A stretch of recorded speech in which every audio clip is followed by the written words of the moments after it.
Terminal Lewi Panjang, Bandung, sudah lama kehilangan denyut aman dan damainya. Siapapun yang pernah berdagang atau sekadar menumpang lewat, pasti mengenal nama Joko Gundul, preman kepala botak bermata tajam yang menguasai tiap sudut terminal. Di bawah terik matahari atau derasnya hujan, dia dan gerombolannya, Ucup Keriting, Dayat Celurit, serta Beben Kebo, selalu mondar-mandir mencari mangsa, tukang parkir, pedagang asongan, sopir angkot, bahkan ibu-ibu penjual sayur pun tak luput dari setoran paksa. Tak ada yang berani melawan. Mereka yang coba menolak setoran, biasanya berakhir dengan kepala bocor, lapak diacak-acak, atau gerobak dibakar. Bahkan suara tangisan anak-anak bukan pemandangan asing di terminal itu, mereka sering menangis saat melihat ayah atau ibunya dipukuli preman hanya karena telat bayar uang keamanan. Semua sudah seperti neraka kecil di tengah kota. Joko Gundul bukan sekadar preman biasa. Di balik tubuh kurus dan kepala botaknya, tersimpan watak buas dan keji.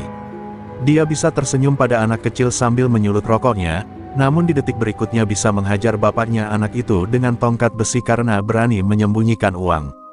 Joko percaya bahwa rasa takut lebih kuat daripada rasa hormat, dan dia ingin ditakuti, bukan dihormati. Gerombolannya pun bukan orang sembarangan. Ucup Keriting pernah dipenjara karena merampok angkot, Dayat Celurit terkenal bisa melukai orang tanpa rasa kasihan, dan Beben Kebo memiliki tubuh besar dan pukulan seperti palu godam. Keempat preman ini adalah bayangan kelam yang menghantui terminal, menjadikannya wilayah kekuasaan mutlak mereka. Pedagang kecil hanya bisa menunduk dan berharap hari ini bukan giliran mereka. Setiap suara sandal menyeret di aspal, setiap suara botol miras dilempar ke tong sampah, adalah pengingat bahwa mereka tak berdaya. Terminal bukan lagi tempat mencari nafkah dengan damai, tapi arena bertahan hidup. Bahkan beberapa pedagang mulai mengungsi keluar terminal, memilih tempat yang lebih sepi asalkan aman. Namun, hari itu, angin terasa berbeda. Di sudut terminal yang biasanya sepi, muncul suara kentongan pelan dari gerobak tua yang didorong perlahan. Seorang pria berbaju sederhana, mengenakan topi lusuh dan wajah penuh ketenangan, mendorong gerobak mie ayamnya. Langkahnya mantap, seolah ia tak peduli dunia bisa runtuh kapan saja. Dia tidak menatap preman-preman yang melirik tajam dari kejauhan, dan bahkan sempat tersenyum pada seorang anak kecil yang menonton dengan penasaran. Tak ada yang tahu siapa pria itu.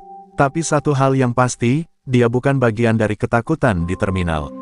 Belum, dan justru karena itulah, para preman mulai merasa terusik. Bagi Joko Gundul dan gerombolannya, keberanian tanpa alasan adalah bentuk tantangan. Dan bagi mereka, tantangan harus dihancurkan sebelum tumbuh menjadi ancaman. Hari itu, mata-mata penuh dendam mulai mengincar pria penjual mie ayam yang tampaknya tak tahu diri. Mereka tak tahu, bahwa kali ini, mereka bukan sedang menantang penjual biasa. Mereka sedang mengetuk pintu bahaya, dan pintu itu akan terbuka dengan cara yang tak pernah mereka bayangkan. Sejak pagi, pria itu terus mendorong gerobaknya menyusuri lorong-lorong sempit di terminal. Peluh menetes dari pelipisnya, namun wajahnya tetap tenang. Asap tipis mengepul dari mangkuk-mangkuk yang ia racik dengan cekatan, semerbak aroma kaldu ayam menggoda siapapun yang lewat. Dalam hitungan jam, para sopir, kenek, dan pedagang kecil mulai berkumpul. Mereka menyebutnya, Bang Jaka, singkatan dari nama yang ia enggan sebut lengkap. Mie ayamnya sederhana, tanpa hiasan, tapi entah mengapa, rasanya seperti menenangkan hati yang resah. Bisik-bisik pun mulai menyebar. Bang Jaka itu beda, kata seorang kenek sambil menyeruput mie ayamnya. Orangnya kalem, matanya adem, tapi entah kenapa gue ngerasa merinding tiap lihat dia. Namun belum sempat rasa penasaran itu menjalar lebih jauh, sebuah bayangan kelam mulai mendekat. Ucup Keriting, dengan rambut awut-awutan dan senyum menyeringai, melangkah menuju gerobak Bang Jaka. Di belakangnya, Dayat Celurit dan Beben Kebo menyusul. Mereka tak datang untuk makan, tapi untuk mengintimidasi. Bang, lo jualan di sini harus ngerti aturan, ucap Ucup, suaranya sengaja dikeraskan. Terminal ini ada bosnya, dan setiap dagang di sini harus setor. Paham? Bang Jaka hanya menunduk, mengambil mangkuk kosong dan mencuci perlahan. Tak ada rasa takut, tak ada jawaban. Seolah kata-kata Ucup hanya angin lalu. Hal itu membuat Dayat Celurit naik pitam. Tangannya meraih sendok dari gerobak dan membantingnya ke tanah. Lo budek apa bego, Bang? Teriaknya. Namun, Bang Jaka tetap diam. Perlahan, Ia menatap satu persatu wajah mereka, dan matanya berhenti pada Ucup. Pandangan itu bukan pandangan marah, tapi seolah sedang membaca isi hati Ucup sampai ke akar terdalam. Ucup sempat gelagapan, meski tak menunjukkannya. Jantungnya berdebar aneh, seperti baru saja diintip oleh sesuatu yang tak kasat mata. Beben Kebo, yang tubuhnya besar bagai kerbau, merasa ini waktunya unjuk gigi. Ia melangkah maju, mendorong gerobak Bang Jaka dengan kasar hingga sedikit bergeser. Kalau lo keras kepala, gerobak lo bisa hilang besok pagi, Bang. Bang Jaka menarik napas panjang, tangannya menahan gerobak agar tak jatuh. Namun kali ini ia bicara, suaranya pelan tapi dalam. Kalau kau tahu batas, kau akan selamat. Tapi kalau melampaui, kau akan binasa oleh langkahmu sendiri. Tiga preman itu saling pandang. Ucup berusaha menertawakan kata-kata itu, mencoba menutupi rasa dingin yang mulai menjalari punggungnya. Wah, ini tukang mie ayam apa dukun ya? Cibirnya, tapi tak ada yang tertawa bersama. Dayat Celurit dan Beben Kebo menatap Bang Jaka dengan ragu. Sesuatu dalam nada suaranya terlalu yakin, terlalu tajam. Seolah di atas sekadar berkata, dia meramal. Tak terima dipermalukan, Ucup keriting akhirnya menghantamkan balok kayu dari belakang pada punggung Bang Jaka. Suara, buk, terdengar keras, mangkuk di tangan Bang Jaka terjatuh. Semua orang yang melihat kejadian itu membeku. Tapi yang terjadi berikutnya membungkam siapapun yang berniat menertawakan. Perlahan, Bang Jaka berdiri kembali. Balok itu patah, tapi tubuhnya tegak seperti semula. Ia menoleh, dan senyumnya tak berubah sedikitpun. Ketiga preman itu mundur setapak. Bang Jaka hanya menunduk lagi, mengambil mangkuk yang jatuh, dan mencucinya seolah tak ada apa-apa. Tapi bagi orang-orang yang menyaksikan, momen itu tak bisa dilupakan. Untuk pertama kalinya, tiga preman terminal yang ditakuti, terdiam. Dan di sela-sela keheningan yang mencekam itu, terminal Lewi Panjang pun mulai bergetar, bukan oleh teriakan preman, tapi oleh tanda-tanda bahwa badai tengah menunggu waktunya untuk meledak. Sore itu, langit terminal tampak gelap meski belum hujan. Di pojok warung kopi dekat tempat parkir bus malam, Joko Gundul duduk dengan ekspresi tak biasa. Tangannya mengepal di atas meja, dan sebatang rokok kretek mengeluarkan asap tebal dari sela bibirnya yang tertutup rapat. Di depannya duduk Ucup Keriting, Dayat Celurit, dan Beben Kebo. Ketiganya diam, tak berani memulai percakapan, hanya menunduk seperti anak sekolah yang tertangkap mencuri uang kas. Cuma penjual mie ayam, suara Joko akhirnya terdengar, serak dan mengandung bara. Cuma penjual mie ayam, tapi kalian pulang dengan cerita memalukan. Balok patah, dan kalian mundur.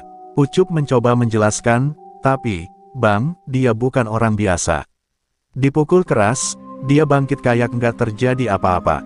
Joko membanting gelas kopinya hingga pecah, membuat pelayan warung tersentak kaget.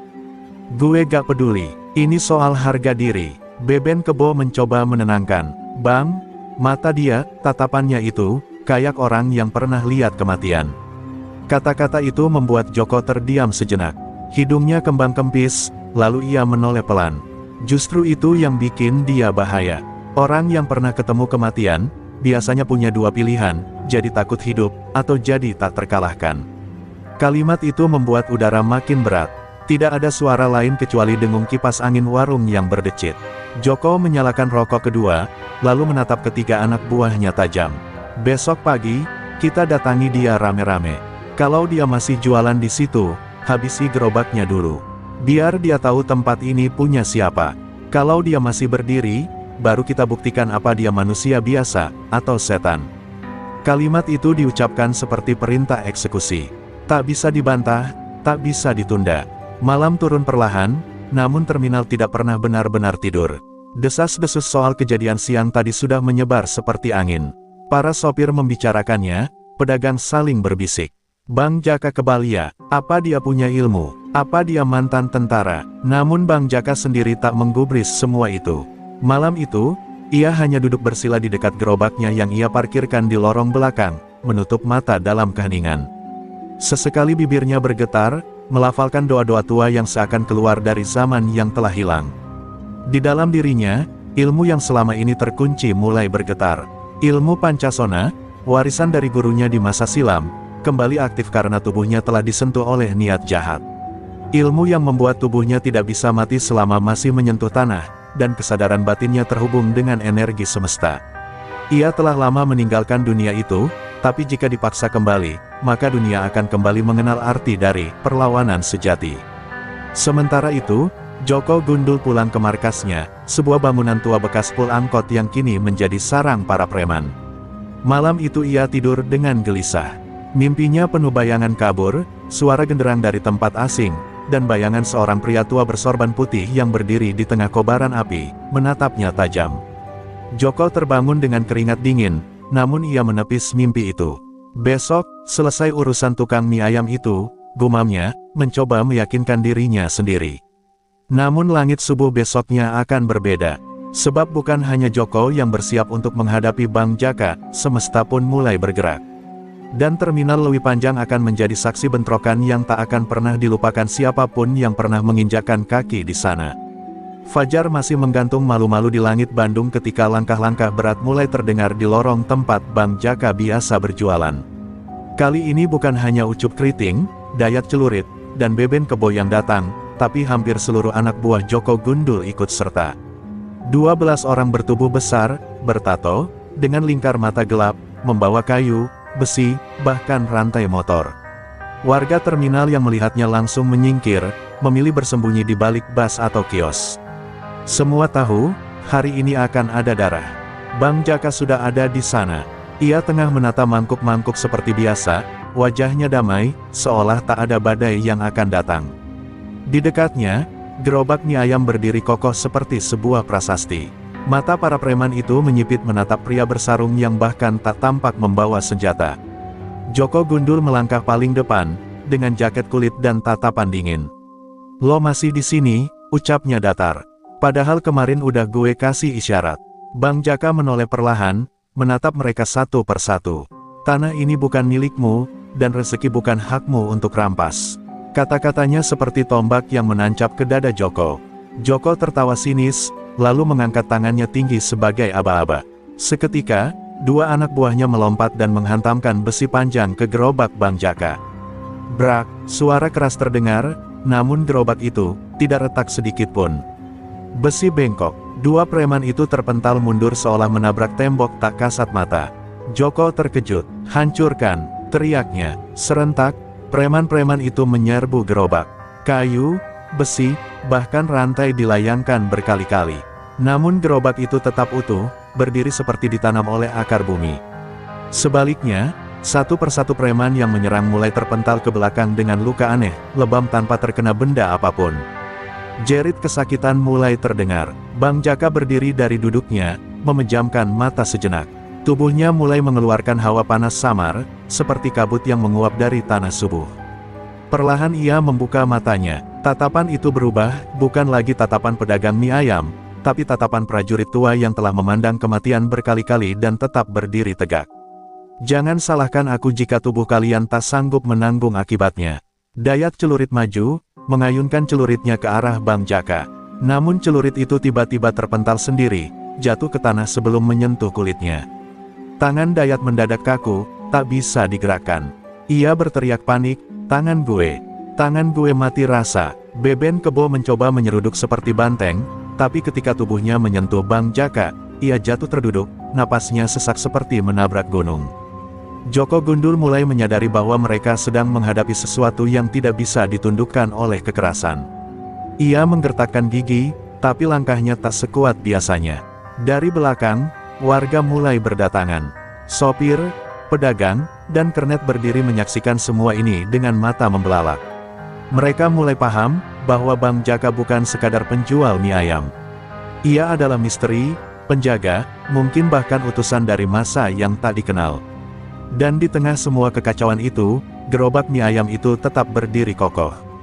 Mangkuk-mangkuknya tetap utuh, kaldu ayam masih mengepul, seolah menyindir semua kekerasan yang telah terjadi di sekitarnya. Hari itu, semua orang di terminal Lewi Panjang mulai mengerti, ada yang tidak boleh dilawan dengan otot, ada yang tak bisa dihancurkan dengan besi. Karena di balik gerobak sederhana itu, berdiri jiwa yang tidak bisa mati. Malam menyelimuti kota Bandung, dan terminal Lewi Panjang mulai lengang. Namun di benak Joko Gundul, badai tak kunjung reda. Ia duduk sendiri di dalam gudang tua tempat markasnya berada, menatap luka-luka anak buahnya yang kini tergeletak lemah. Ucup keriting matanya lebam, Dayat celurit masih mengeluh tentang tangannya yang tak bisa digerakkan, dan Beben Kebo masih muntah-muntah sejak siang. Tak seorang pun dari mereka bisa menjelaskan dengan logis apa yang terjadi. Yang pasti, mereka semua sepakat, Bang Jaka bukan manusia biasa. Lo semua bilang dia punya ilmu. Ilmu apa? Santet, kebal, jin? Tanya Joko geram. Ucup hanya menggeleng lemah. Dia gak pakai jampi-jampi. Tapi kayak ada sesuatu yang jaga dia. Gerobaknya gak bisa dihancurin. Dia gak nyerang, tapi semua yang nyentuh dia malah kena sendiri. Joko bangkit, membanting kursi hingga pecah. Ini gak masuk akal. Namun malam itu, di pojok lain kota, ada seseorang yang tahu jawabannya. Seorang lelaki tua berpakaian lusuh dan mengenakan peci abu-abu, berjalan pelan menyusuri gang kecil menuju terminal. Namanya Mbah Karyo. Dulu, ia dikenal sebagai guru silat dan pemilik padepokan di Garut Selatan.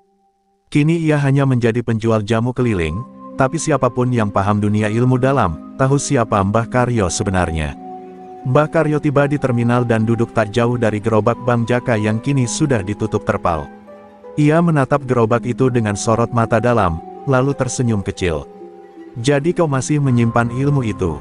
Murid nakal, gumamnya. Tak lama, Bang Jaka muncul dari balik bayangan, masih mengenakan sarung dan kaos oblong. Ketika melihat sosok Mbah Karyo, tubuhnya tertegun, lalu ia menunduk penuh hormat. Guru, Mbah Karyo tertawa pelan, ilmu Pancasona yang kuturunkan dulu bukan untuk kekerasan. Tapi kau menyimpannya dengan baik, Jaka. Bang Jaka duduk di sebelah gurunya, menunduk. Saya sudah pensiun dari dunia itu, Mbah. Tapi dunia tampaknya belum selesai menguji saya. Mbah Karyo menatap langit, lalu berkata lirih, Joko Gundul itu bukan preman biasa. Ayahnya dulu pendekar hitam dari timur. Ada darah pemberontak dalam dirinya. Kalau dia sudah jatuh ke dalam dendam, kau harus bersiap menghadapi murka yang tak mengenal ampun. Bang Jaka terdiam. Dalam dadanya, kenangan masa lalu mulai muncul, tentang saat ia muda dan menjadi pewaris ilmu Pancasona di bawah bimbingan Mbah Karyo. Ilmu yang tak hanya membuat tubuh kebal, tapi juga menyatu dengan tanah dan energi kehidupan. Ilmu itu membuatnya bisa bangkit selama tubuhnya masih menyentuh bumi. Tapi Jaka tak pernah gunakan untuk bertarung, hanya untuk melindungi yang lemah dan menjaga keseimbangan. Namun kini, semuanya terancam pecah. Di tempat lain, Joko Gundul tak bisa tidur. Di balik amarahnya, rasa takut mulai tumbuh. Ia tahu dirinya telah menyentuh sesuatu yang tidak seharusnya disentuh. Tapi egonya tak mau tunduk. Kalau dia pakai ilmu, gue juga bisa cari guru. Gue bakal dapetin kekuatan buat ngelawan dia, gumam Joko penuh tekad. Ia mengambil jaketnya dan pergi meninggalkan markas. Malam itu juga, menuju tempat yang kelam dan penuh rahasia, lereng Gunung Rakutak, tempat ia percaya bisa menemukan orang yang mampu menyaingi ilmu Pancasona. Apa yang tidak Joko sadari, adalah bahwa jalannya kini tak lagi menyusuri dunia biasa. Ia telah melangkah masuk ke medan pertempuran yang ditentukan bukan oleh kekuatan, tapi oleh hati dan kemurnian jiwa. Dan jika ia salah langkah, maka yang menantinya bukan kemenangan, melainkan kehancuran. Langkah-langkah Joko Gundul semakin berat saat ia menembus kabut di lereng Gunung Rakutak. Udara dingin menusuk tulang, dan hutan di sekitarnya terasa sepi tak wajar, seperti ada mata-mata tak kasat mata yang mengawasinya dari balik pepohonan tua. Tapi Joko tak peduli, luka harga dirinya terlalu dalam, rasa malu karena dikalahkan oleh seorang penjual mie ayam menjadi bara yang membakar seluruh egonya. Ia takkan kembali ke kota tanpa kekuatan yang bisa membalas Bang Jaka. Dalam keheningan itu, terdengar suara serak dari balik pepohonan, apa yang kau cari, anak manusia? Joko menoleh cepat, di hadapannya berdiri sosok kurus berambut gimbal panjang, kulitnya pucat kehijauan, matanya kuning terang.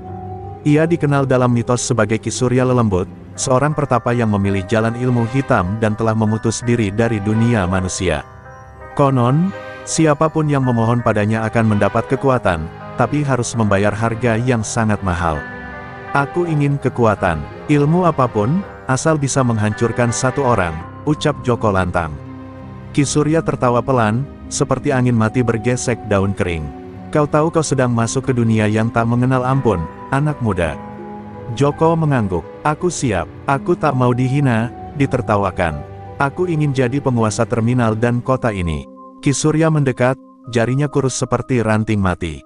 Kalau begitu, kau harus menukar darahmu, dan sebagian jiwamu. Tanpa ragu, Joko menggenggam belati yang diberikan Ki Surya dan menggoreskan tangannya sendiri. Darahnya menetes ke tanah yang kemudian bergetar pelan. Dari dalam tanah, muncul kabut hitam yang langsung menyelimuti tubuh Joko. Ia merintih pelan, tubuhnya seperti dibakar dari dalam.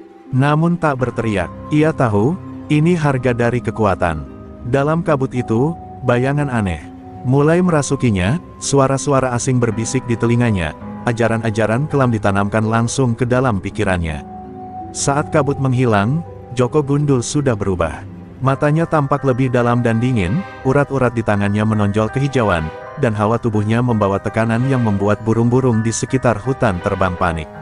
Ki Surya menatapnya puas. Sekarang kau memiliki ilmu Bayu Lelono, ilmu hitam warisan Raja Siluman. Tubuhmu bisa bergerak secepat angin, tulangmu mengeras seperti baja, dan kau bisa mencuri kekuatan lawan saat bersentuhan dengannya. Tapi ingat, kau takkan bisa kembali jadi manusia seutuhnya. Joko hanya tersenyum miring. Tak ada yang peduli pada jiwaku. Yang aku mau hanyalah membalas Bang Jaka, dan menjatuhkan dia di depan semua orang. Ia melangkah turun dari gunung itu, membawa serta kebengisan yang baru. Di balik tubuh manusia, kini bersemayam kekuatan gelap yang tak lagi mengenal belas kasihan. Hutan di lereng Rakuta kembali sunyi, tapi tanahnya terasa panas, seolah baru saja menerima darah dari anak muda yang menjual jiwanya demi dendam.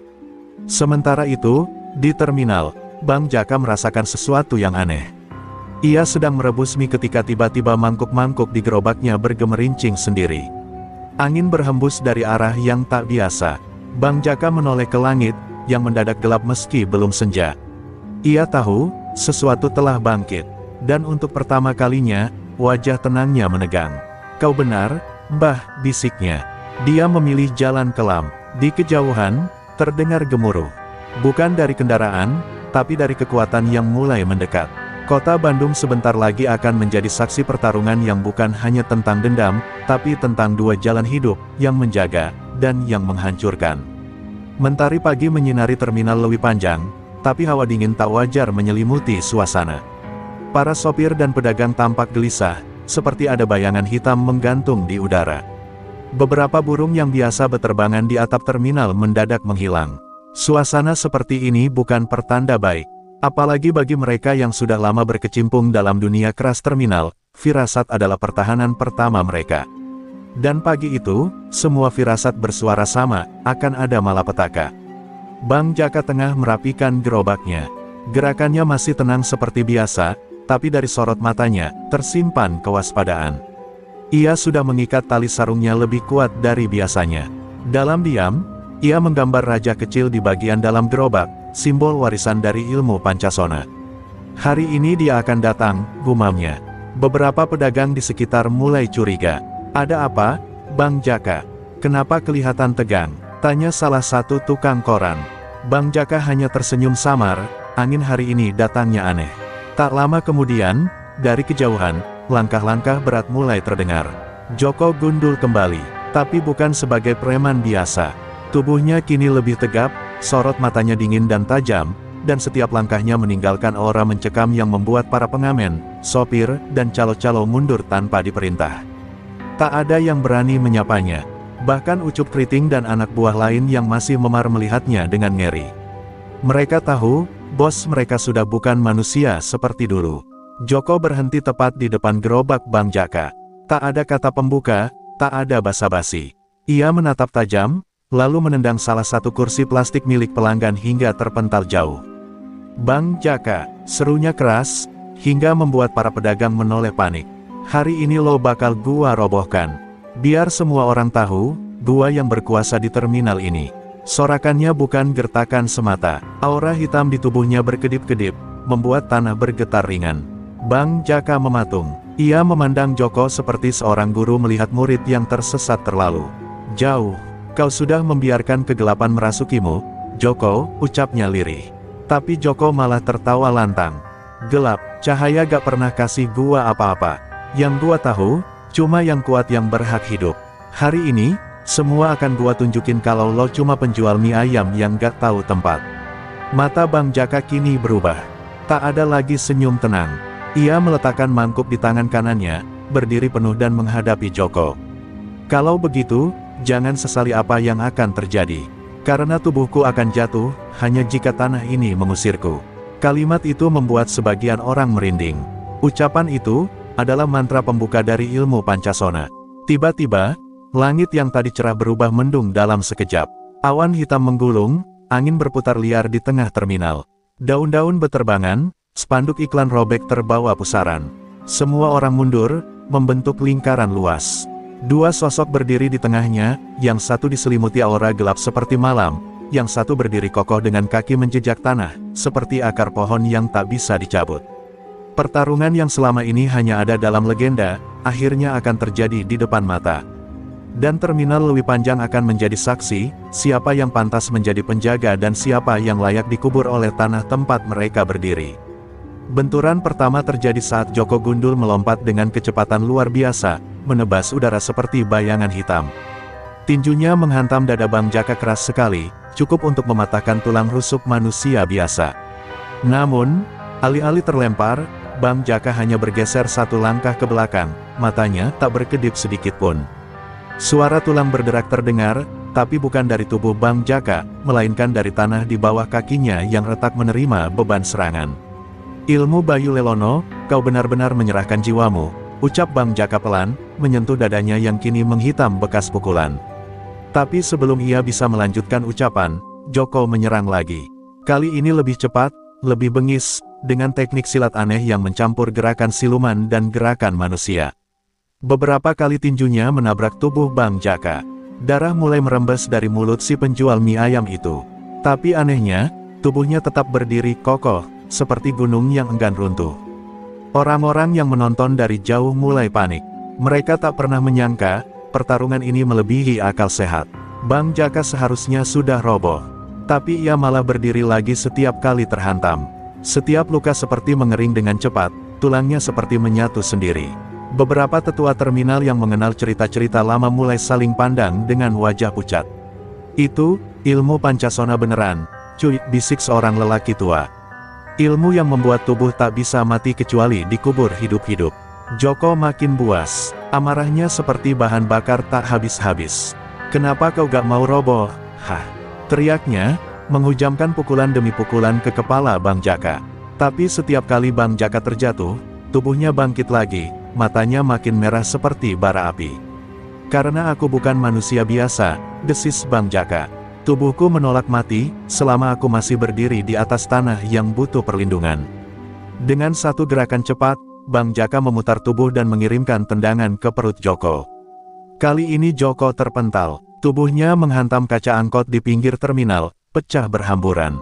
Ia bangkit dengan susah payah, darah mengalir dari pelipis dan mulutnya. Untuk pertama kalinya sejak turun dari Gunung Rakutak, Joko merasakan takut. Ilmu Bayu Lelono membuatnya cepat, keras, dan haus darah, tapi ia tidak mengira akan berhadapan dengan kekuatan yang justru tumbuh setiap kali dipukul. Bang Jaka maju perlahan, tubuhnya masih berlumur luka, tapi tiap langkahnya membuat tanah bergetar kecil. Ia menunjuk Joko dengan jari bergetar. Kau bisa hancurkan tubuhku, Joko, tapi jiwaku diikat oleh sumpah, untuk tak pernah kalah oleh mereka yang mengandalkan kegelapan. Awan di atas kepala mereka bergemuruh. Petir menyambar di kejauhan. Hujan pun mulai turun, seperti ikut menyaksikan pertempuran yang lebih dari sekadar adu kekuatan. Ini adu prinsip, adu nyawa, adu jalan hidup. Joko merangkak, tubuhnya mulai kehilangan kendali. Ilmu gelap yang merasukinya mulai memberontak dari dalam. Aku gak bisa kalah. Aku udah korbankan segalanya, desisnya lirih. Tapi Bang Jaka menatapnya dengan sorot iba. Justru karena kau korbankan segalanya, kau kehilangan segalanya. Ia pun bersiap untuk mengakhiri semuanya. Dengan satu teriakan, tubuhnya melesat cepat seperti bayangan, bersiap memberi satu pukulan pamungkas, pukulan yang konon bisa memisahkan jiwa dari tubuh. Terminal Lewi Panjang sunyi seketika, napas tertahan, dan takdir diambang ditentukan, apakah si penjual mie ayam akan tetap berdiri, atau sang raja baru dari ilmu hitam akan mengubah sejarah tempat itu untuk selamanya. Pukulan Bang Jaka meluncur seperti badai. Udara seketika terbelah, menciptakan suara menggelegar yang membuat genting-genting di terminal bergetar. Saat tinjunya hampir menyentuh dada Joko Gundul, waktu seolah melambat. Mata Joko membelalak, melihat bayangan dirinya, bukan sebagai raja preman, melainkan sebagai anak kecil yatim piatu yang dulu hanya ingin dihargai. Dalam sepersekian detik itu, ia menyadari, dendamnya telah membuatnya kehilangan jalan pulang. Tepat sebelum tinju menghantam, Bang Jaka menahan serangannya. Kepalan tangannya berhenti hanya beberapa inci dari dada Joko. Hujan turun deras, membasahi wajah mereka berdua. Bang Jaka menatap Joko dengan sorot mata yang dalam. "Kau belum sepenuhnya hilang," ucapnya lirih. "Aku bisa rasakan, di balik amarahmu yang membara, masih ada jiwa yang meronta, memohon untuk dimaafkan." Joko terdiam, tubuhnya gemetar, bukan karena takut, tapi karena jiwanya mulai retak oleh beban dosa. Ia jatuh berlutut di atas tanah yang becek, tangannya memegang dada yang bergemuruh hebat, bukan oleh pukulan, tapi oleh kesadaran. Aku cuma pengen dihargai, Bang," suaranya pecah, seperti anak kecil yang kehilangan pegangan. Air mata bercampur hujan mengalir deras di pipinya yang berdarah. Bang Jaka perlahan menurunkan tangannya, lalu berjongkok di hadapan Joko. "Kau pikir aku tak tahu rasa itu?" katanya lirih. "Aku pun dulu pernah hidup di jalanan, pernah hampir kehilangan arah. Tapi ketika seseorang memegang tanganku dan menunjukkan jalan cahaya, aku sadar, kekuatan bukan untuk menindas. Kekuatan adalah untuk melindungi." Kerumunan di terminal mulai mendekat perlahan. Tidak ada sorakan, tidak ada cemoohan. Hanya keheningan penuh makna. Semua orang menyaksikan detik-detik seorang raja preman luluh, bukan oleh kekerasan, tapi oleh ketulusan yang tak tergoyahkan. Di sudut terminal, Ucup Keriting menunduk, tak kuasa menahan air mata. Preman-preman lain perlahan menurunkan senjata tajam yang mereka sembunyikan. Mereka tahu, era kekuasaan Joko Gundul telah runtuh. Bang Jaka meraih bahu Joko, mengangkatnya perlahan. "Kalau kau masih mau kembali, aku bisa tuntun jalannya. Tapi ini bukan jalan yang mudah. Kau harus menebus semuanya." Joko mengangguk pelan, tubuhnya masih gemetar. "Aku rela, asal aku gak jadi setan lagi," gumamnya lirih, seperti seorang anak yang baru saja terbangun dari mimpi buruk panjang. Hujan masih turun deras, tapi kini terasa seperti berkah. Seorang pedagang mie ayam dan seorang mantan raja preman berdiri berdampingan di tengah terminal, disaksikan langit, tanah, dan manusia yang menjadi saksi. Hari itu, kekuatan Pancasona tidak membunuh musuhnya, tapi menyelamatkan satu jiwa dari kegelapan. Dan itu adalah kemenangan sejati. Namun, jauh di balik reruntuhan gudang tua di ujung terminal, sepasang mata mengintai dengan penuh amarah. Seseorang yang pernah menjadi guru dari ilmu Bayu Lelono, tidak akan tinggal diam. Pertarungan baru, perlahan mulai disiapkan. Malam kembali turun ke terminal Lewi Panjang, membawa angin dingin yang menusuk kulit dan kesunyian yang ganjil. Sejak pertarungan hebat itu, terminal seakan berubah. Preman-preman tak lagi berkeliaran seenaknya. Joko Gundul kini lebih sering duduk di warung kecil milik Bang Jaka, membantu melayani pelanggan sambil diam-diam menyeka luka batin yang belum sembuh sepenuhnya. Tapi di balik ketenangan itu, ada awan kelam yang perlahan menggumpal, membawa bayangan dari masa lalu yang belum selesai. Di puncak Gunung Rakutak yang angker, sebuah suara berat menggema dalam gelap. "Joko, kau gagal." Sosok berjubah hitam duduk bersila di tengah lingkaran api biru. Matanya merah menyala, menatap boneka jerami yang terbakar. Ia adalah Ki Reksapati, guru besar ilmu Bayu Lelono, yang selama ini bersembunyi di balik bayang-bayang. Ia tak pernah mengizinkan muridnya kalah.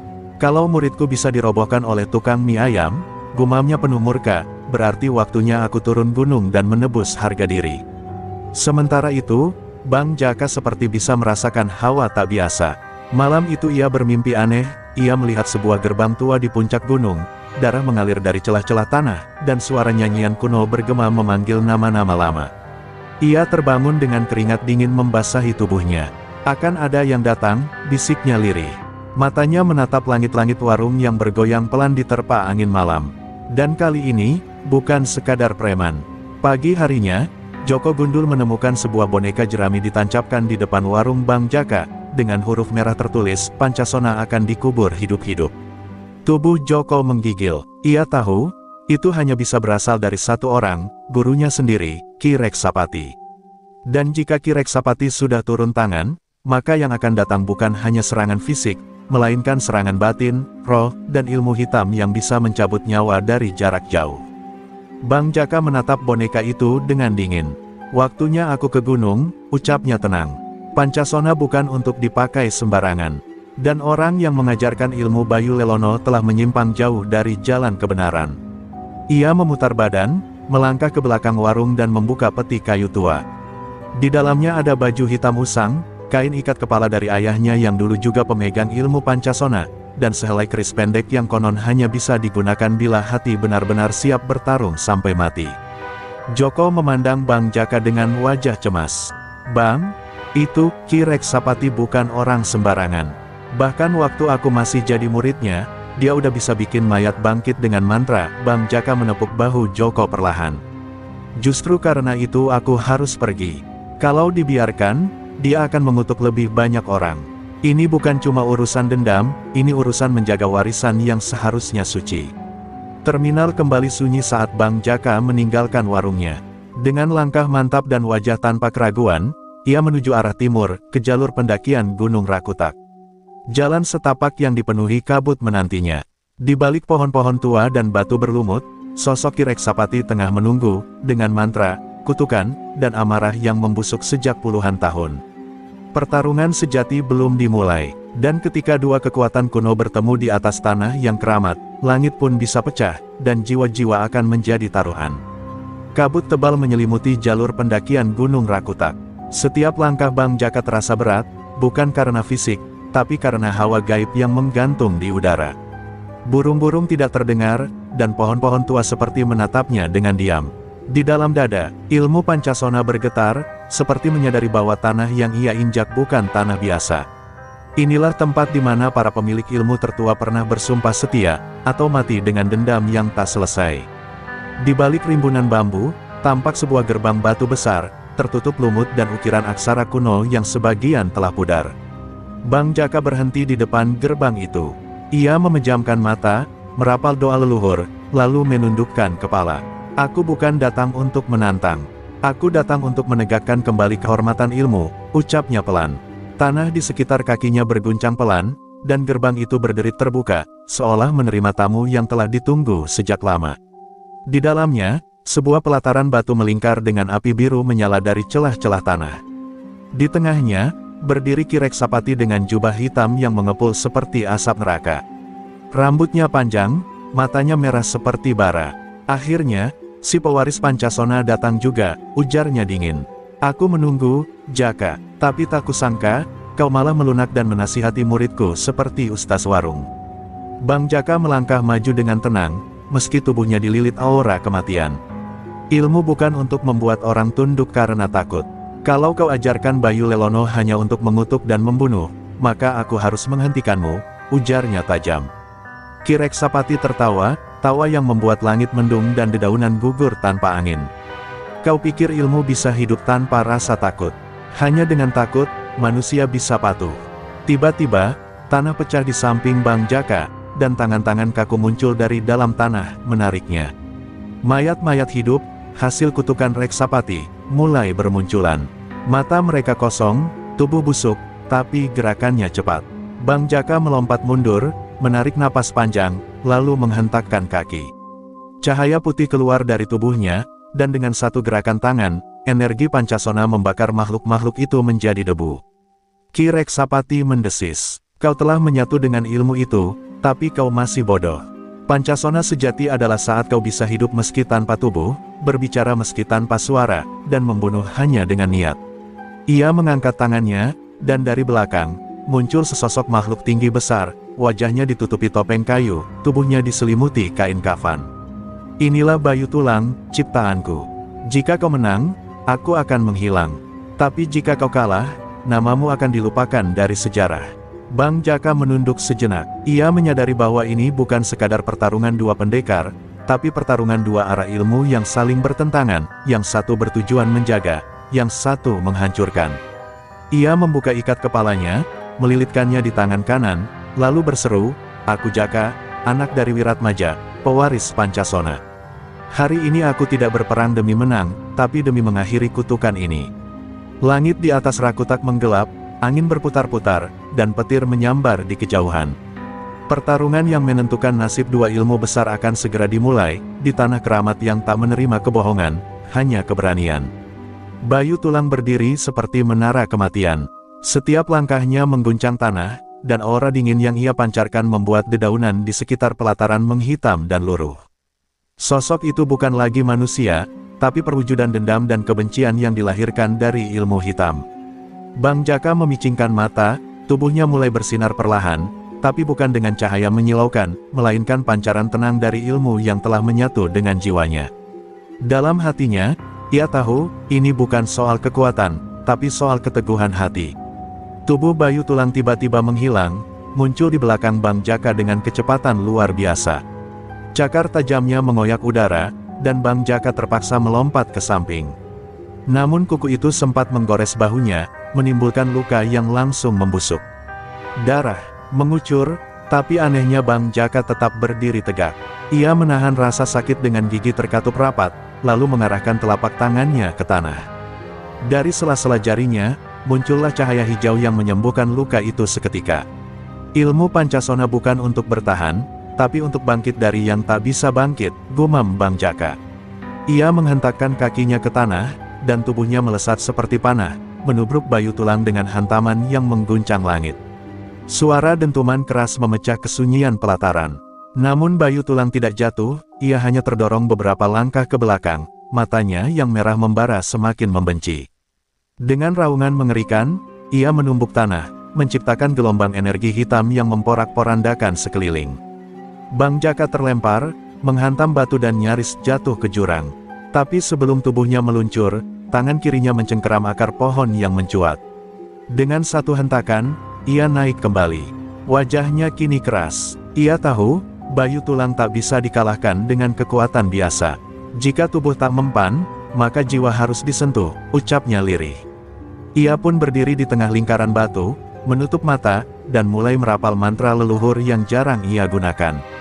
Mantra itu menembus alam nyata dan menembus kesadaran lawan. Seketika Bayu Tulang terhuyung. Tubuhnya tetap berdiri, tapi suaranya mengerang dalam frekuensi aneh. Di dalam pikirannya, Roh Bayu Lelono, pemuda yang dulu berguru pada Ki Reksapati, mulai memberontak. Sisa-sisa kebaikan yang telah dibekukan oleh ilmu hitam kini mulai mencair. Dalam kegilaan yang mengguncang jiwa, terdengar jeritan, "Aku, bukan, ini. Hentikan." Tapi Ki Reksapati hanya tertawa dari kejauhan. "Kau milikku, jangan percaya pada cahaya palsu itu." Bang Jaka membuka mata, menatap Bayu Tulang dengan penuh empati. "Bayu, ingatlah ibumu. Ingat saat kau masih menjajakan tahu di pasar dengan senyum. Kau bukan makhluk ini." Tiba-tiba, gerak Bayu Tulang terhenti. Tangan-tangannya gemetar, dan tubuhnya mengejang keras. Mata merah itu perlahan berubah menjadi bening. Bayu Lelono di dalam sana berteriak, dan tubuh raksasa itu retak seperti kaca dihantam petir. Dalam ledakan cahaya putih yang menyilaukan, tubuh Bayu Tulang hancur berkeping-keping. Sosok Bayu Lelono, yang masih muda dan bersih, tampak berdiri di antara kabut, menatap Bang Jaka dengan mata berkaca-kaca. "Maafkan aku lemah," ucapnya. Bang Jaka hanya mengangguk pelan. "Tidak, kau hanya tersesat. Kini kau sudah pulang." Dan dalam keheningan yang suci, roh Bayu Lelono menghilang, meninggalkan damai di pelataran yang selama ini menjadi sarang kegelapan. Namun Ki Reksapati belum selesai. Di atas batu besar, ia mengangkat tangannya tinggi-tinggi. "Kau telah menghancurkan mahakaryaku. Sekarang, aku akan menjadi mahakarya itu sendiri." Suara langit bergemuruh, dan tubuh Reksapati mulai menyatu dengan kekuatan jahat yang tersisa. Angin mendadak kencang. Bang Jaka menggenggam ikat kepalanya erat-erat. Ia tahu, pertarungan terakhir telah tiba. Langit seolah pecah saat tubuh Ki Reksapati berubah wujud. Rambutnya menjulur seperti akar beracun, kulitnya menghitam, dan dari punggungnya muncul sayap seperti kelelawar yang terbakar. Ia bukan lagi manusia, tapi perwujudan dari seluruh dendam, ambisi, dan ilmu hitam yang telah dikumpulkannya selama puluhan tahun. Suara tawanya menggema hingga ke dalam tanah, membuat batu retak dan burung-burung berjatuhan dari langit. "Kini, akulah malam, akulah dendam abadi," teriaknya dengan suara bercabang, seperti ribuan setan yang berbicara bersamaan. Bang Jaka berdiri tegak, tubuhnya penuh luka dan debu, namun sorot matanya tetap tenang. Ia tahu, ini bukan sekadar pertarungan hidup dan mati, tapi pertarungan jiwa melawan kegelapan. Ia menunduk sejenak, lalu mencabut seutas benang merah. Dari dalam sabuknya, itu adalah pusaka terakhir dari gurunya, benang nyawa, simbol ilmu Pancasona tingkat tertinggi, yang hanya digunakan saat musuh telah menyatu dengan alam kematian. Benang itu ia lilitkan ke tangan kanan, dan seketika tubuhnya memancarkan cahaya lembut berwarna keemasan. Reksapati mengayunkan satu sayapnya, menciptakan gelombang energi hitam yang menghantam tanah seperti tsunami kegelapan. Bang Jaka melompat, berputar di udara, dan menebas gelombang itu dengan benang merah di tangannya. Dentuman keras terjadi, langit terbelah sejenak, dan kilatan cahaya serta bayangan bertarung seperti dua dewa yang sedang murka. Udara terasa panas sekaligus dingin, napas menjadi sulit, dan bumi seakan tak kuat menahan pertarungan dua kutub kekuatan ini.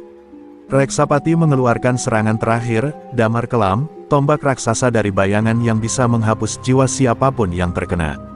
Ia melemparkannya dengan tenaga penuh, mengarah tepat ke jantung Bang Jaka. Namun saat tombak itu hampir mengenai, Bang Jaka menutup matanya, dan tubuhnya berubah menjadi siluet bercahaya, lalu meledak menjadi ribuan pecahan cahaya yang mengitari tombak itu, memecahkannya menjadi debu. Dalam detik yang sama, tubuh Bang Jaka muncul kembali di atas kepala Reksapati, dan benang merah di tangannya telah membentuk pusaran cahaya seperti cakra api. Ilmu yang kau bangun dari darah dan air mata tak akan pernah menang melawan ilmu yang ditopang oleh cinta, kesetiaan, dan doa orang-orang kecil, ujar Bang Jaka dengan suara berat. Ia menghujamkan pusaran cahaya itu tepat ke ubun-ubun Reksapati. Jeritan setan memenuhi udara, tubuh sang dukun meledak dalam cahaya merah tua yang berubah menjadi putih, lalu menghilang perlahan seperti asap ditelan cahaya fajar.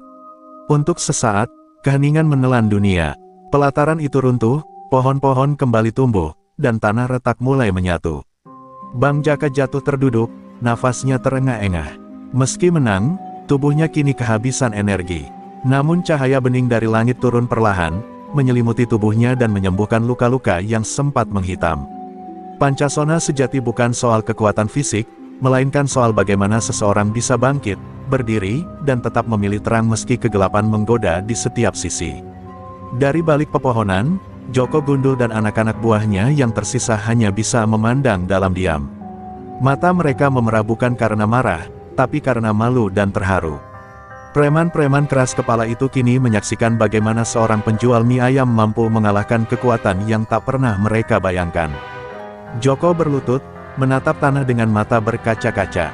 Ampun, Bang Jaka, kami salah besar. Bang Jaka hanya mengangguk pelan.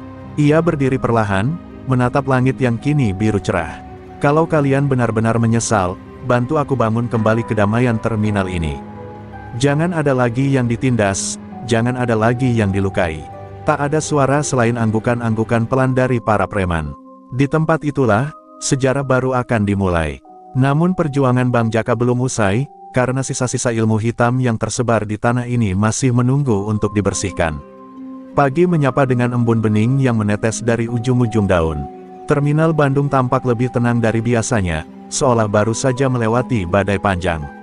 Namun ketenangan itu menyimpan luka dalam yang tak mudah sembuh. Bang Jaka, meski telah mengalahkan Ki Reksapati, masih merasakan denyut luka di dalam tubuhnya. Ilmu Pancasona memang membuatnya tak bisa mati, tapi bukan berarti ia kebal dari rasa sakit dan beban batin. Ia duduk di bangku kayu warungnya yang telah ia bangun kembali, menatap kosong ke arah tempat Ki Reksapati terakhir berdiri. Joko Gundul dan anak buahnya kini berubah total. Mereka bukan lagi preman kasar yang menguasai terminal dengan tangan besi. Setiap pagi mereka membantu Bang Jaka, membersihkan halaman, melayani pembeli mie ayam, dan memperbaiki bangunan yang rusak. Meski perubahan itu nyata, warga sekitar belum sepenuhnya percaya. Tatapan sinis dan curiga masih menghantui langkah mereka. Bang Jaka, apa kami pantas diberi kesempatan? Tanya Joko suatu sore, saat matahari tenggelam di balik atap terminal. Bang Jaka menatapnya lama, lalu menjawab dengan suara lirih namun tajam, kesempatan selalu ada, Joko. Tapi kesempatan tak berarti apa-apa jika kalian hanya pura-pura tobat. Kalian harus buktikan, bahkan ketika tak ada yang percaya, bahwa kalian benar-benar berubah. Ucapan itu menghantam batin Joko seperti palu godam. Ia menggertakkan giginya, menahan air mata yang hampir jatuh. Ia tahu, jalan untuk menebus dosa tidak pernah mudah, tapi ia bertekad untuk melaluinya. Namun, di sudut terminal yang remang dan terlupakan, ada sepasang mata yang mengawasi.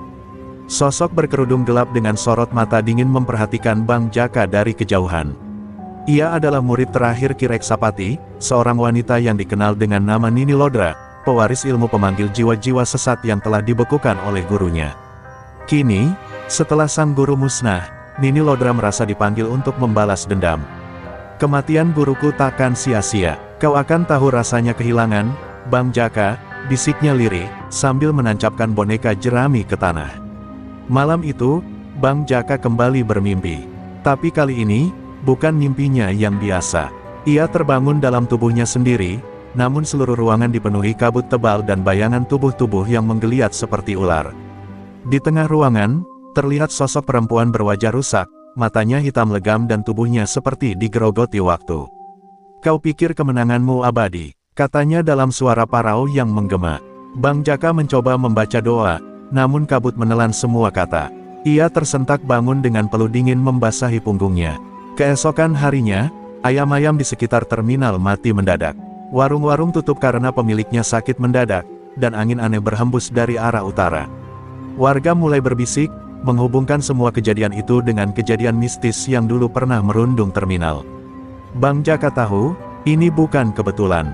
Ada sesuatu yang lebih gelap, lebih berbahaya dari Reksapati, dan itu sedang merayap masuk ke dunia. Pertarungan belum selesai, gumamnya pelan, menatap langit yang mendadak diselimuti awan kelabu. Kali ini, bukan hanya aku yang harus kuat. Kalian semua harus ikut berdiri, ucapnya pada Joko dan anak-anak terminal yang kini mulai mengerti, bahwa menjadi manusia bukan hanya soal bertobat, tapi juga soal berani menghadapi konsekuensi dari dosa-dosa lama. Terminal yang semula ingin bangkit kembali, kini diambang teror baru. Dan bayangan masa lalu mulai bangkit dari kuburnya. Malam di terminal Bandung kini tak lagi tenang. Kabut tipis turun tanpa alasan, menutupi tiap sudut gang dan lorong-lorong kecil. Udara menjadi dingin dan menusuk, meski seharusnya musim kemarau. Orang-orang mulai berani membicarakan satu nama yang menggetarkan, Nini Lodra. Dulu dia dikenal sebagai perempuan pintar yang tersesat dalam ilmu kelam. Ia menghilang bersama gurunya, Ki Reksapati, bertahun-tahun lalu. Kini, kabar kepulangannya menyebar seperti racun, pelan tapi mematikan. Bang Jaka berdiri di tengah lapak mie ayamnya yang kini sepi. Ia tak butuh tanda-tanda gaib untuk tahu, bahwa yang datang bukan sembarang orang. Ia bisa merasakannya dalam tulangnya, dalam setiap detak jantung yang tiba-tiba tak beraturan. Ini bukan serangan biasa, bisiknya. Ia menatap api kecil di dapur, lalu mencelupkan jari ke dalam air garam. Tangannya bergetar, ilmu pemanggil arwah, ilmu hitam yang tak mengenal batas antara hidup dan mati. Joko Gundul datang tergopoh-gopoh, wajahnya pucat. Bang Tono, dia kerasukan. Tadi pagi dia cuma duduk, terus teriak-teriak pakai suara cewek, Bang. Warga ngeri, mereka usir dia keluar dari terminal. Bang Jaka mengepalkan tangannya. Ini bukan hanya tentang dendam, ini adalah teror yang mengakar ke dalam. Nini Lodra mau main kotor, gumamnya lirih, menatap langit yang kini seolah tak pernah terang. Saat malam benar-benar jatuh, suara gamelan tua bergema dari ujung lorong. Terdengar lirih, namun menggema sampai ke dada. Anak-anak menangis tanpa sebab, orang tua mengunci pintu rapat-rapat, dan binatang peliharaan menggonggong liar ke arah bayangan. Di ujung jalan, sosok berjubah hitam berdiri diam. Nini Lodra muncul, membawa boneka jerami, rambut gimbal panjang yang menjuntai hingga ke tanah, dan sorot mata penuh dendam. Bang Jaka berdiri di tengah jalan terminal, tak sedikit pun mundur.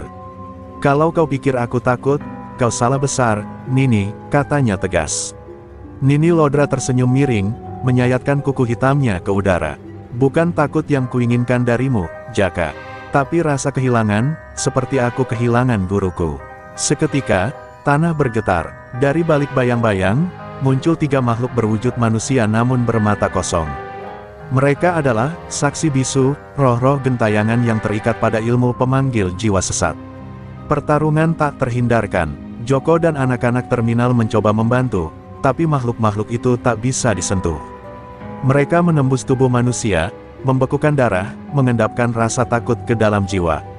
Bang Jaka bertarung sendirian. Ia mengaktifkan ilmu Pancasona, tubuhnya membara dengan energi dalam. 1 pukulan, 2 pukulan, 3.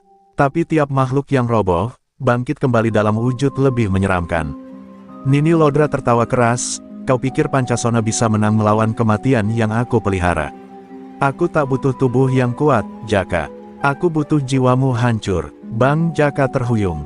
Darah menetes dari pelipisnya, tapi matanya tetap tajam. Selama aku berdiri, kalian tidak akan menguasai tempat ini lagi. Teriaknya, sebelum menghantam tanah dan memanggil kekuatan leluhur yang selama ini ia simpan untuk saat genting.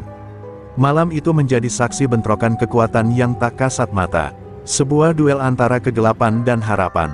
Dan terminal, yang pernah dikuasai preman dan kemudian dibebaskan, kini kembali menjadi medan pertempuran, bukan antar manusia, tapi antara arwah dan jiwa-jiwa yang belum selesai dengan masa lalu. Tanah terminal Bandung malam itu seperti berubah menjadi pusaran antara dua dunia. Di tengah kabut pekat, tubuh Bang Jaka berdiri terpaku dengan luka di sekujur tubuhnya, napasnya terengah, namun matanya membara seperti bara yang menolak padam. Di hadapannya, Nini Lodra tertawa semakin nyaring. Boneka jeraminya berputar-putar di udara, mengisap kekuatan dari roh-roh yang melolong kesakitan. Kau sudah kalah, Jaka. Ilmumu tak akan menyelamatkan siapapun malam ini. Raungnya, penuh amarah dan dendam yang menua bersama waktu. Namun Bang Jaka menutup matanya sejenak, mengatur napas, dan dalam diam, bibirnya menggumamkan doa-doa kuno warisan leluhurnya. Sebuah mantra terakhir yang selama ini ia simpan, yang hanya boleh digunakan saat nyawa menjadi taruhan dan dunia berada di ambang kehancuran. Angin mendadak berhenti, suara gamelan sirna, roh-roh gentayangan yang mengitari mereka membeku, dan langit seolah menahan napasnya. Ilmu Pancasona bukan hanya tentang bangkit dari mati, tapi tentang bagaimana tak pernah benar-benar mati, ujar Bang Jaka perlahan. Tiba-tiba tubuhnya menyala dalam sinar merah kemasan. Suatu bentuk kekuatan murni yang menolak dilahirkan oleh kebencian. Cahaya itu menelusup ke dalam tanah, menerangi seluruh terminal, dan perlahan memaksa bayang-bayang untuk mundur. Nini Lodra terhuyung, wajahnya memucat, bonekanya terbakar di udara. Tidak, tidak, itu ilmu milik gurumu. Aku sudah menguburnya bersama Ki Reksapati. Jeritnya histeris. Dengan satu teriakan keras, Bang Jaka melompat dan menghantam tanah tepat di depan Nini Lodra. Gelombang energi spiritual menyebar seperti badai cahaya. Roh-roh gentayangan menjerit dan tercerai-berai ke udara, menghilang seperti abu tertiup angin. Nini Lodra terdorong ke belakang, wajahnya terbakar oleh cahaya Pancasona, tubuhnya melayang-layang sebelum akhirnya roboh ke tanah, menjerit seperti anak kecil kehilangan arah. Aku hanya ingin dihargai, aku hanya ingin dikenang, suaranya mengecil, lalu hilang bersama hembusan angin terakhir. Sunyi, semua orang terdiam. Joko Gundul dan para pemuda terminal bersembunyi di balik gerobak mie ayam, menatap sosok Bang Jaka yang kini berdiri kembali. Tubuhnya goyah, darah terus mengalir, namun auranya menenangkan. Sudah selesai, ucapnya lemah. Joko menjerit dan lari mendekat. Bang Jaka, bangun, jangan mati, jangan tinggalin kami. Namun senyuman tenang tergurat di wajah pria itu. Aku nggak mati, Jo, aku cuma istirahat sebentar. Beberapa jam kemudian, matahari pertama terbit setelah malam panjang penuh teror. Terminal Bandung mulai ramai kembali. Warga berdatangan, dan kabar tentang preman terminal yang diselamatkan penjual mie ayam sakti mulai beredar luas. Orang-orang menyambut Joko dan kawan-kawan dengan hormat. Tak ada lagi gertakan, tak ada lagi palakan. Terminal kembali milik rakyat. Bang Jaka duduk di kursi kayu lusuhnya, wajahnya tenang, seperti tak pernah terjadi apa-apa. Ia menyendok kuah mie ayam perlahan, lalu menatap langit biru. Setan bisa dikalahkan, Jo. Tapi keserakahan manusia, itu yang harus terus kita jaga. Joko mengangguk perlahan, lalu duduk di sampingnya. Mereka tak butuh panggung, tak butuh sorakan. Cukup satu hal, bahwa kebaikan masih punya tempat di dunia ini.